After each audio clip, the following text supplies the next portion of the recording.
story, we thought, he's got to be like this genius who's being groomed for the priesthood. But lucky for us, he chose to get married instead. When I was old enough, my father introduced me to his favorite writers, which he pointed out were Catholic writers. G.K. Chesterton, Evelyn Waugh, Graham Greene, Flannery O'Connor. They were in a club that we were into, and I felt lucky and privileged. I think my favorite time to be a Catholic was in high school. My first 2 years of high school, I went to an all-girls school taught primarily by nuns, and I befriended one sister in particular, Sister Antonella, and she often invited me over to the convent for dinner. And maybe because it was such a contrast to my home life at that time, I mean, I was the eldest of 5 children in a typical busy Irish Catholic home, but for me, the life of the nuns just seemed like heaven. The convent was really quiet and calm, and the women were dedicated to the education of their students, and dinner discussion centered on theological debate, or what I thought was theological debate. Maybe they just talked about a poem that everyone liked, but it was just so civilized. I don't know, the convent seemed like books and incense and rosary beads and meditation and like rationality. The sisters lived it in order, but they sure seemed to have their lives in order as well. Now, my adult self knows that I am definitely romanticizing these nuns, but in the 7 or so times that I ate dinner over there, and in almost all my personal dealings with them, that's how I remember it. I became a little bit of a nunophile. My favorite show as a kid was The Flying Nun. I watched all those nun movies with relish. Song of Bernadette, The Singing Nun. After watching Brother Sun, Sister Moon, I took the confirmation name Claire because I, like St. Clare, was in love with St. Francis. I memorized The Trouble with Angels and Where Angels Go, Trouble Follows, and I secretly wished that I were Haley Mills, and I practiced saying, I've got the most scathingly brilliant idea. Naturally, I wanted to be a nun myself for a little while in high school, and I confessed my dream to Sister Antonella, and she told me that the church didn't really allow girls as young as me to enter the convent, but she could arrange for me to spend the weekend at another convent to see if I liked it. This other convent was not like the convent at Marycliff. The nuns just lived in a house in some regular old neighborhood, and they just wore jeans and plaid shirts and played guitar and sang Kumbaya and, like, helped the poor and the sick. Ah, I didn't want any of that hippie kind of nun life.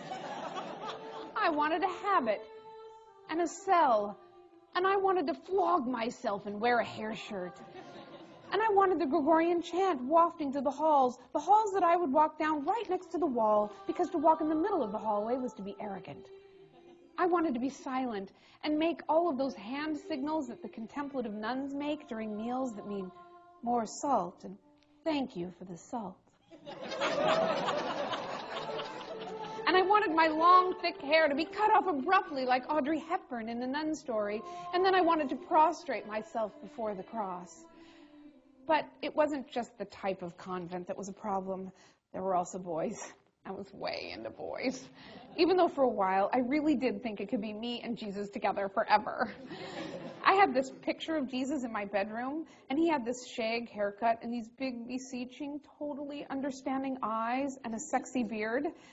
I will confess to you that Jesus helped me discover the pleasures of my own body. Anyway,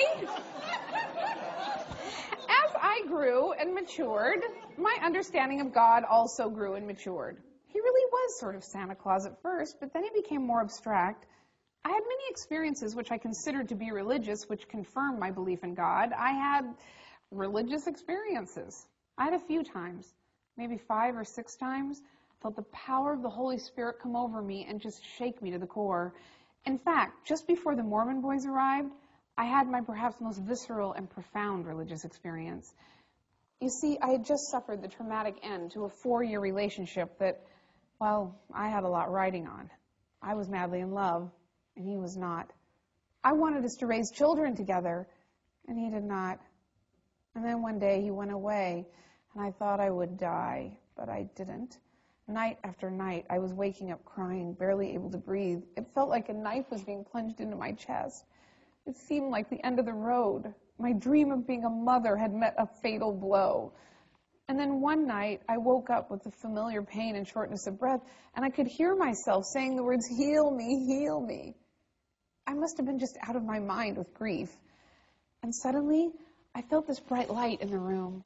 Or maybe it was just a feeling inside me, like something burst or released or something, but I felt a powerful presence, a powerful force of love and transcendence. For the first time in weeks, I felt whole, and I felt absolutely connected to everything, and I knew that I would be healed and that God had a plan for me and that my breakup was just part of my divine destiny. The next day, I was almost blushing to myself thinking about this incident. I felt close to God, closer than ever before. And I did feel healed, because you see, God had healed me. So now you can sort of see how when a few days later these two Mormon boys arrived on my doorstep and said that God had a message for me, why I was stopped in my tracks and actually let them in. And I realized that I was kind of embarrassed that it had taken me so long to answer that very simple question. Did I believe that God loved me? And I thought, how dare they walk into my house and ask me such a personal, private question so cavalierly? It made me kind of angry. But I wasn't sure if I was angry at them or at me. And I realized that I had really been getting a bit lazy about my faith. In an odd way, the Mormon boys' dedication inspired me, and I think I glimpsed in them the girl inside of me who wanted to be a nun, a person who was willing to go the distance in matters of faith. So I decided I would rededicate myself to the Catholic Church. I went to several different churches and finally settled on joining one about 10 miles from my house near the ocean. It was liberal, it was big, and it had this dedicated and enthusiastic congregation. Their masses were wonderful, so emotional, so full of feeling, I would have to choke back tears just to say the Nicene Creed every time I went. We believe in one God, the Father Almighty, creator of heaven and earth, and of all things seen and unseen. Oh, I love reciting that. The voices in church all together in unison. But I wanted to say it with conviction, not as a child who was just grown up absorbing all of these ideas, but with an adult's understanding, in my heart and soul, the way that God says we should.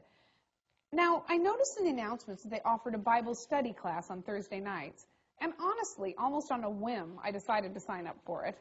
Now, you know, the Catholics don't really emphasize the Bible all that much. Their attitude is sort of, leave that book to the professionals. Don't you worry your little self with that complicated book. But what little I did know about the Bible, I knew there were parts I loved.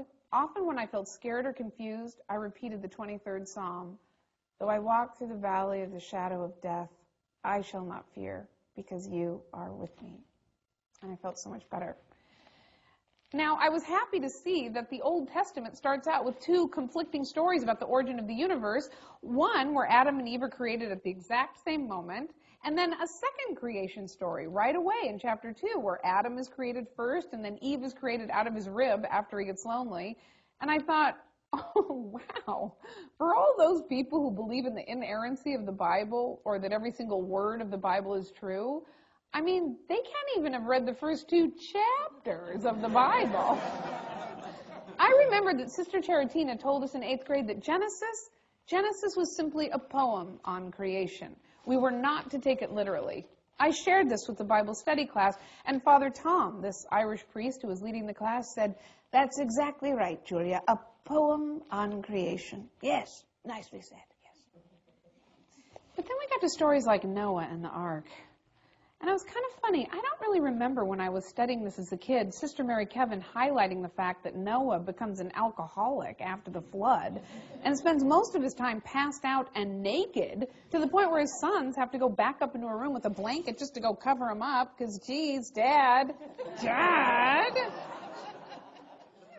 realized I had always had the Bible served up to me piecemeal and in sections, and it had been edited, severely edited. It was quite different reading it as an adult. As an adult, you could begin to see the whole puzzle. As an adult, it was disturbing. For example, when I read about the flood as a kid, I didn't think about the fact that God killed everyone because he was angry. He just drowned them all because he thought they were all bad, which you have to assume included a lot of kids and unborn fetuses, which I guess was okay with God. But then I was relieved to